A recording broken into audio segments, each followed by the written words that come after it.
Hey everyone, this is Josh from before. I'm here with McFarlane Toys DC Multiverse, Donna Troy. From the upcoming Titans wave, Donna Troy is the daughter of Queen Hippolyta. So, if you're wondering why Princess Donna is in my search history, that's why. This figure and the rest of the Titans wave was graciously sent over by our friends at McFarlane Toys.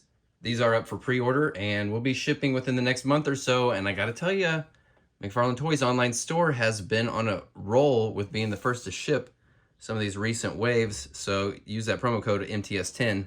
That has become the most reliable pre-order spot for me. I used to play it safe and go with Amazon, but they're coming through. Let's get it out. Now we get her out of the box, and this is really just about the sweet spot of how I like my comic styled figures to look. It's a spandex-y type outfit, but you've got stuff like the texture up here, and the stars are sculpted and have a texture laid on top of them.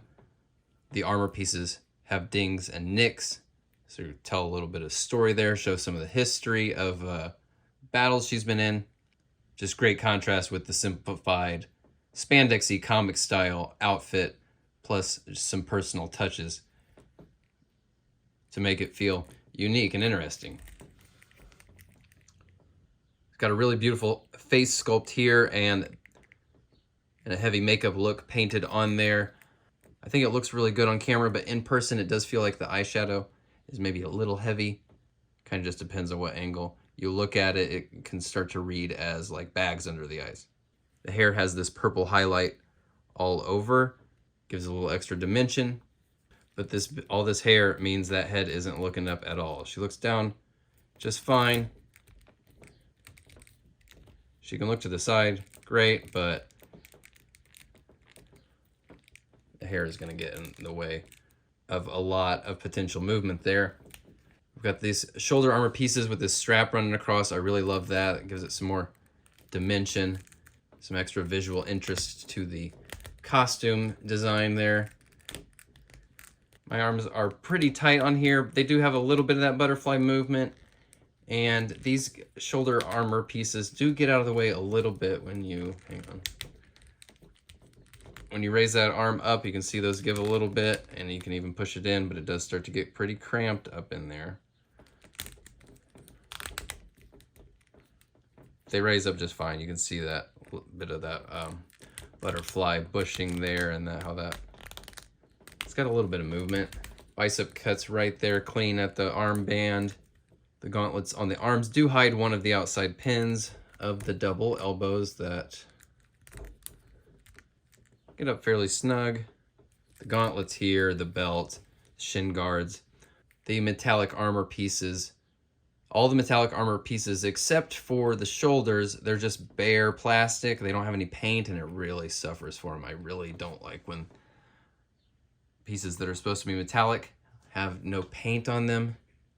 Wrist ball joints are tucked up there, but they still have some room to move. Great forward kicks.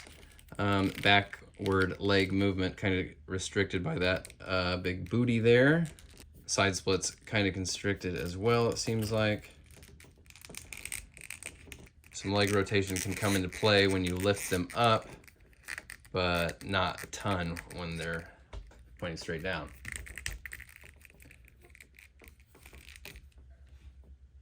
Double knees, pretty solid.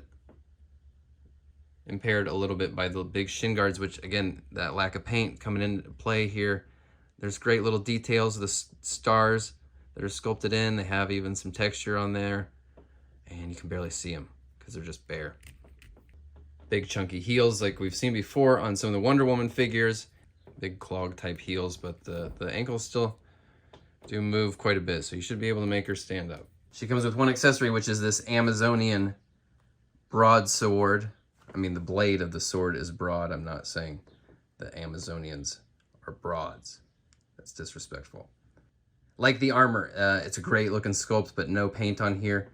Just makes it feel very plasticky. The lack of paint really, really hurts. And she's got one accessory holding hand and one fist, so it's gonna go in her right hand. It's a great looking sword. It's really well proportioned for the figure too, I think. It feels really connected to the figure. Just that paint, missing paint, it really does hurt. This is a really sharp looking figure overall. I miss in the silvery paint, but I love all these spots of contrasting gray and the white. The stars really pop, looks good. And that monochrome look helps her stand out next to some of the other Wonder Woman figures. I know we're still waiting on a just regular comic style Wonder Woman, but these three right here are still some of my absolute favorites of the entire DC Multiverse line.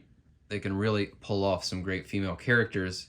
Looking forward to seeing more of them. That is Donna Troy. You're going to be picking her up if you want to assemble Beast Boy. I think I might try my hand at doing some painting on this figure. I don't normally do a ton of custom painting on these regular releases like this, but these are nice big chunky areas to paint. You know, you could just really easily, I think throw a coat of silver on that and then maybe some extra details. Down here, you could just tape everything off and then just spray paint. That would be the easiest to go on. Pretty thin. That is all for this one. More to come. I will talk to you all very soon. Thanks for watching. Bye.